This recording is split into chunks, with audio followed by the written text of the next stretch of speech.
All right, welcome back, listeners. I am here today with Christopher Anderson from Chicago Association of Realtors, and he is here today to share with us what's going on with what we're hearing is being called the RTL cleanup or the Hopkins Ordinance. Christopher, welcome back here, and give us a rundown of what I know you're going to give us a link at the end to a call to action. So give us a rundown of what we need to know in order to click that call to action at the end of this video. Well, thank you, Mark, for having me. Wanted to talk to my Chicago real estate investment family, my Chicago real estate professional family, and more, and to my heart, my realtors that are listening to this podcast and will watch this on YouTube. The RLTO, for anybody who's been in property management more than 3 days in this city, knows residential landlord tenant ordinance is the bane of our existence.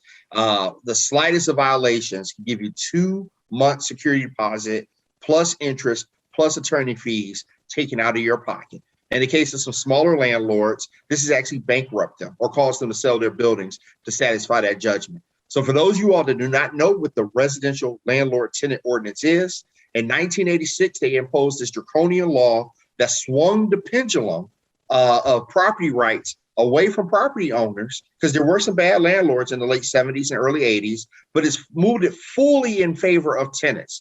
So with the RLTO, did you know in the age of 2021 that technically you cannot provide an electronic lease to your tenant? So it should be a paper lease with paper addendums. Also, if you're found guilty of doing something, I always joke and say, in America, you're innocent until proven guilty, but as a landlord in Chicago, you're guilty until proven guilty. Why isn't there a cure period in the RLTO? A simple infraction shouldn't get me hauled to court. You should give me 48 hours to try to clean that up. We always talk about the resources of the judiciary and how they're overstretched and over-resourced or under-resourced, excuse me. This RLTO cleanup will impose a cure period.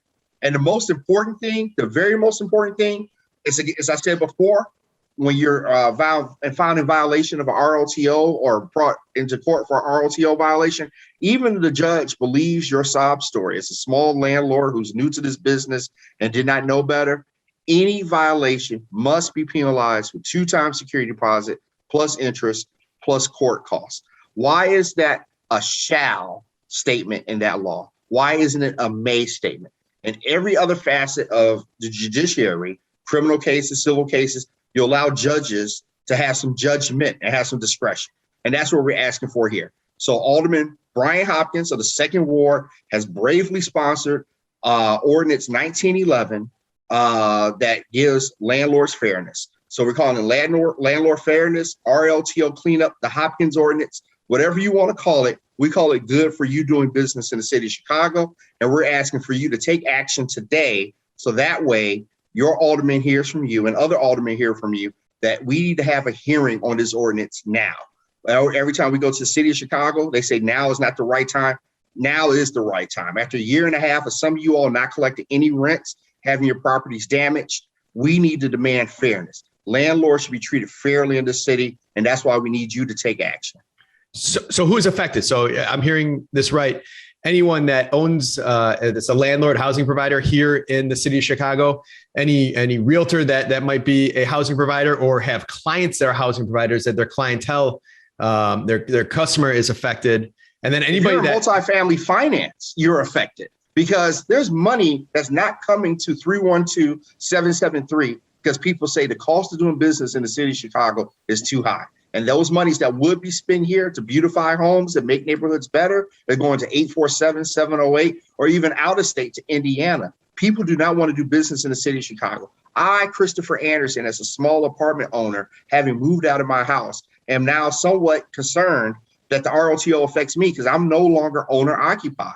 And then somebody like myself that says, hey, I don't mind being a landlord. I want to take some pride in my community where I came from. Do I want to scale up? Do I want a 6 flat? Do I maybe want to turn that 6 flat into a 12-unit courtyard? The answer right now today is hell no. And that's because the RLTO scares potential investors out of the market. Unless you're a big boy investor, unless you have a lawyer on staff or you're a lawyer yourself, the RLTO is a barrier to entry in the real estate market in this city. So anybody even looking down the road at potentially being a housing provider, landlord, needs to take this serious. Somebody who's moving out of town because your job transferred you and you're renting your house to somebody else. You are a landlord, and this affects you as well. So it doesn't have to be the big conglomerate that owns 5,000 units that has their name plastered all around town. It could be the simple mom and pop. They're renting out one of their duplexes, or the person who's leaving and now renting their home out to somebody else because they got a 24-month assignment.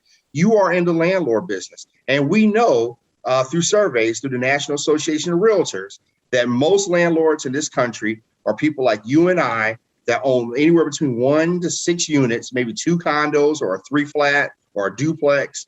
And they're just trying to make some supplemental income and do the work themselves. Do not be fooled that all landlords are the people that look like the man on the Monopoly box. And, we own, all this real estate, and we're real estate barons. So this ordinance is a matter of fairness for everybody that's touching the real estate market. Anybody could potentially become a landlord, anybody who's looking to scale up, and of course, our real estate professionals. So what's next? What do the listeners or people watching this video have to do next? And what's their deadline? I think we have a deadline coming up here that we have to do this by. Sure. So next week is the deadline. So you have 1 week from Monday, 9/13. So 9/20 is your deadline. Monday, the 20th, the call for action will cease. So Mark has been so gracious to put the link in the comment notes and the show notes.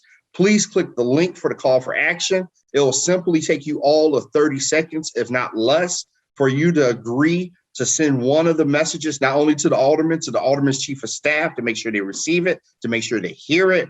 And then that alderman will hear from hundreds of people. I know your thousands of listeners, but they'll hear from hundreds of people and your thousands of listeners to say, you know what, landlords demand fairness. And that's how public policy is done in this country, ladies and gentlemen. It's not done when people are asleep at the wheel. It's done when they're actually forced to make a move, to make action. So the more they hear from you, the more they know their voters and their investors and their wards are upset about this, the more likely you are to take action. So we're asking you to participate in the call for action.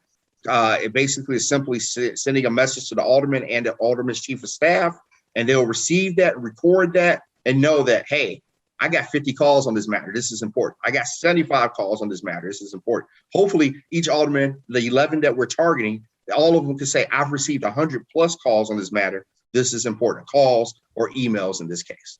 All right. Thank you, Christopher. Thank you, Chicago Association of Realtors. And we appreciate you giving this message, and we'll do what we can to share it. Mark, thank you for your time, sir. We'll talk soon.